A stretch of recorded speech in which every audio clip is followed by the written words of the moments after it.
लोक बात, जनता के साथ जनता की बात। आस्था वो पक्षी है जो भोर के अंधेरे में भी उजाले को महसूस करती है। ये कहना था महान कवि गायक रविंद्रनाथ टैगोर जी का। टैगोर जी रविंद्रनाथ ठाकुर, भानु सिंह ठाकुर, गुरुदेव, कवि गुरु आदि नामों से भी प्रसिद्ध हैं। नमस्कार, मैं नील आश्वत्स लोक बात में आपका स्वागत करता हूं। गुरुदेव रविंद्रनाथ टैगोर का जन्म 7 मई 1861 को कोलकाता में हुआ था। उनके पिता का नाम देवेंद्र नाथ टैगोर और माता का नाम शारदा देवी था। बचपन से ही उनकी कविता, छंद और भाषा में अद्भुत प्रतिभा का आभास लोगों को मिलने लगा था। उन्होंने पहली कविता महज 8 साल की उम्र में लिखी थी। सन 1877 में केवल 16 साल की उम्र में उनकी प्रथम लघु कथा प्रकाशित हुई। भारतीय सांस्कृतिक चेतना में नई जान फूंकने वाले युगदृष्टा टैगोर के सृजन संस्कार में गीतांजलि, पूर्वी, प्रवाहिनी, शिशु भोलानाथ, महुआ, वनवाणी, परिशेष, विधिका, शेषलेखा, चोखेरबाली, कणिका, नैवेद्य, मायर खेला और क्षणिका आदि शामिल हैं। देश और विदेश के सारे साहित्य, दर्शन, संस्कृति आदि उन्होंने आहरण करके अपने अंदर समेट लिए थे। पिता के ब्रह्म समाजी होने के कारण वे भी ब्रह्म समाजी थे, पर अपनी रचनाओं व कर्म के द्वारा उन्होंने सनातन धर्म को भी आगे बढ़ाया। मनुष्य और ईश्वर के बीच जो चिरस्थायी संपर्क है, उनकी रचनाओं के अंदर वह अलग अलग रूपों में उभर आता है।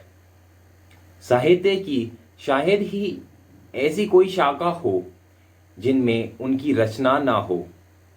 कविता, गान, कथा, उपन्यास, नाटक, प्रबंध, शिल्पकला सभी विधाओं में उन्होंने रचना की। उनकी प्रकाशित कृतियों में गीतांजलि, गीताली, गीतिमाल्य, कथाओं, कहानी, शिशु भोलानाथ, कणिका, क्षणिका, खेया आदि प्रमुख हैं। उन्होंने कुछ पुस्तकों का अंग्रेजी में अनुवाद भी किया। अंग्रेजी अनुवाद के बाद उनकी प्रतिभा पूरे विश्व में फैली। रविंद्रनाथ टैगोर ज़्यादातर अपनी पद्य कविताओं के लिए जाने जाते हैं। टैगोर ने अपने जीवन काल में कई उपन्यास, निबंध, लघु कथाएं, नाटक, हजारों गाने भी लिखे। टैगोर की गद्य में लिखी उनकी छोटी कहानियों को सबसे अधिक लोकप्रिय माना जाता है। इस प्रकार इन्हें वास्तव में बंगाली भाषा के संस्करण की उत्पत्ति का श्रेय दिया जाता है। उनके काम अक्सर उनके लयबद्ध, आशावादी और गीतात्मक प्रगति के लिए काफ़ी उल्लेखनीय हैं। टैगोर ने इतिहास, भाषा विज्ञान और आध्यात्मिकता से जुड़ी कई किताबें लिखी थीं। टैगोर के निबंध और व्याख्यान कई खंडों में संकलित किए गए थे, जिनमें यूरोप के पत्रों और मनुष्य धर्मों शामिल हैं। अल्बर्ट आइंस्टीन के साथ उनकी संक्षिप्त बातचीत, वास्तविकता की प्रगति पर नोट, बाद के उत्तरार्धों के एक परिशिष्ट के रूप में शामिल किया गया। टैगोर के 150वें जन्मदिन के अवसर पर उनके कार्यों का एक तन वर्तमान में बंगाली कालानुक्रमिक क्रम में प्रकाशित किया गया। इसमें प्रत्येक कार्य के सभी संस्करण शामिल हैं और लगभग 80 संस्करण हैं। 2011 में हार्वर्ड यूनिवर्सिटी प्रेस ने विश्व भारती विश्वविद्यालय के साथ अंग्रेजी में उपलब्ध टैगोर की कार्यों की सबसे बड़ी संकलन द एसेंशियल टैगोर को प्रकाशित करने के लिए सहयोग किया। यह फकराल आलम और राधा चक्रवर्ती द्वारा संपादित की गई थी और टैगोर के जन्म की 150वीं वर्षगांठ की निशानी है। टैगोर ने करीब 2230 गीतों की रचना की। रविंद्र संगीत बांग्ला संस्कृति का अभिन्न अंग है। टैगोर के गीत को उनके साहित्य से अलग नहीं किया जा सकता। उनकी अधिकतर रचनाएं तो अब उनके गीतों में शामिल हो चुकी हैं। हिंदुस्तानी शास्त्रीय संगीत की ठुमरी शैली से प्रभावित ये गीत मानवीय भावनाओं के अलग अलग रंग प्रस्तुत करते हैं। अलग अलग रागों में गुरुदेव के गीत यह आभास कराते हैं मानो उनकी रचना उस राग विशेष के लिए ही की गई थी।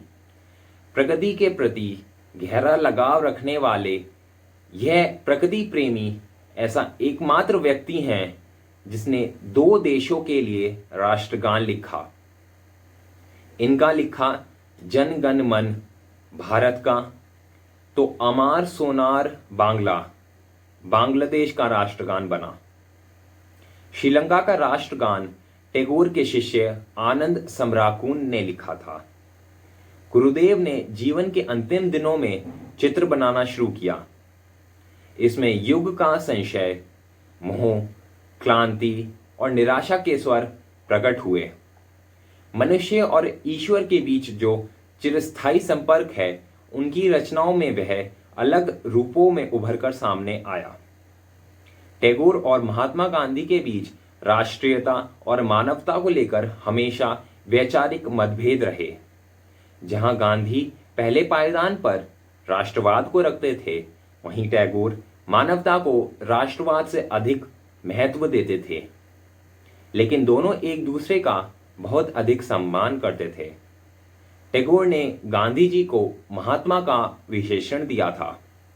एक समय था जब शांति निकेतन आर्थिक कमी से जूझ रहा था और गुरुदेव देश भर में नाटकों का मंचन करके धन संग्रह कर रहे थे। उस समय गांधी जी ने टैगोर को 60,000 रुपए का अनुदान चेक दिया था।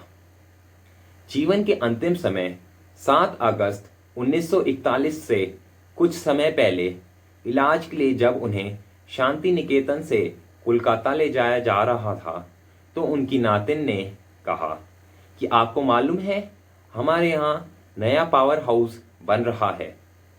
इसके जवाब में उन्होंने कहा कि हाँ, पुराना आलोक चला जाएगा और एक नया आगमन होगा। उनकी काव्य रचना गीतांजलि के लिए उन्हें सन 1913 में साहित्य का नोबेल पुरस्कार मिला। सन 1915 में उन्हें राजा जॉर्ज पंचम ने नाइटहुड की पदवी से सम्मानित किया, जिसे उन्होंने सन 1919 में जलियांवाला बाग हत्याकांड के विरोध में वापस कर दिया। गुरुदेव के नाम से रविंद्रनाथ टैगोर ने बांग्ला साहित्य को एक नई दिशा दी। उन्होंने बंगाली साहित्य में नए तरह के पद्य और गद्य के साथ बोलचाल की भाषा का भी प्रयोग किया। इससे बंगाली साहित्य क्लासिकल संस्कृत के प्रभाव से मुक्त हो गया। टैगोर की रचनाएं बांग्ला साहित्य में एक नई ऊर्जा लेकर आई। उन्होंने 1 दर्जन से अधिक उपन्यास लिखे। इनमें चोखेर बाली, घरे बहिरे, गोरा आदि शामिल हैं। उनके उपन्यासों में मध्यम वर्गीय समाज विशेष रूप से उभर कर आया। मात्र 8 वर्ष की उम्र में पहली कविता और केवल 16 वर्ष की उम्र में पहली लघुकथा प्रकाशित कर बांग्ला साहित्य में एक नए युग की शुरुआत की रूपरेखा तैयार की। उनकी कविताओं में नदी और बादल की अटखेलियों से लेकर अध्यात्मवाद तक के विभिन्न विषयों को बखूबी उकेरा गया है। उनकी कविता पढ़ने से उपनिषद की भावनाएं परिलक्षित होती हैं। आज के संदर्भ में उनका एक कथन स्पष्ट होता है। वे कहते थे, हम यह प्रार्थना न करें कि हमारे ऊपर खतरा न आए, बल्कि यह प्रार्थना करें कि हम उनका निडरता से सामना करें। ये था रविंद्रनाथ टैगोर जी का जीवन। आगे भी ऐसी वीडियोस के लिए जुड़े रहें लोकबात के साथ। धन्यवाद।